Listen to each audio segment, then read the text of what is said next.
Simply put, this book that I'm about to review is Jaws meets Aliens.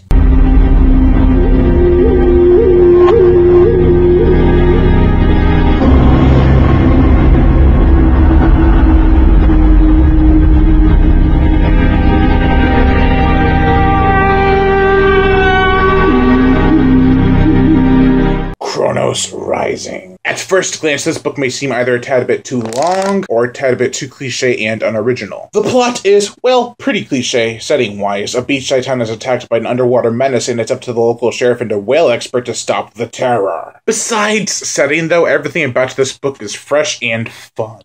The characters are the strongest part of the story. They drive it through till the end. I especially like the first line in the book.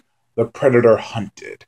It makes you think, oh, this is just how Jaws started, with the shark swimming below the depths. When in reality, the author is speaking of a whaling ship. Let me just stop right there for a second and sidetrack. The author and good friend of mine, Max Hawthorne, is such an awesome dude. He runs a Kronos Rising fan page, and you should definitely check it out. I'll leave a link to it in the description below. Now, with that bit of publicity aside, let's get back to Kronos Rising. The characters include Jake Braddock and Amara as the two leads, along with a goofy but likable deputy, an evil mayor, and a group of soldier boys that reminded me so much of the characters from Aliens. Not only because they're badass, but because I wanted to know more about them. And when they died, I felt like I should have known them more. This works because it leaves you with a level of shock that makes you crave for more of the characters' development. It also makes the characters all the more mysterious. Jake and Amara are very interesting. Amara is a strong woman, but maybe too much for her own good sometimes. That's why Jake is there to protect her. Jake is someone who is anti-domestic violence and gets a serious spark of rage whenever there is such a threat afoot. Carl von Ferling is the most scummy of the characters. He doesn't take shit from anybody, and he would kill anyone without a second thought. He'd probably just laugh at his killing and walk off. The mayor is a greedy bastard who tries everything to kill the creature and turns completely insane 3/4 of the way through the story. Although I argue that he could have been insane throughout the whole thing, but he turns really crazy the last, 100, 200 pages. The creature itself is even a character, and a seriously badass one at that. It is easily the king of the ocean in present time. Nothing living can even come close to killing it. Now, the gore, there's not too much, but enough to satisfy. If you're looking for a story that describes the deaths in graphic detail, still give this book a chance. What it doesn't have in gore, it makes up for in entertaining action. I adore this book, plain and simple. I can't describe the feelings I have toward it, mainly because I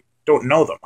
They're just something unknown to me. When I finished the book, I felt an adventure had just ended. It made me crave more. This behemoth of a book is such a fast and easy read, and I highly anticipate Max Hawthorne's new upcoming book, Kronos Rising Kraken. I cannot recommend this story enough. With all the shark books and films, it's a nice treat to see a new king of the ocean rise. I read this book in a week, which is the shortest amount of time I've read any book in, and this is also the longest book I've ever read. That might change in the future, but...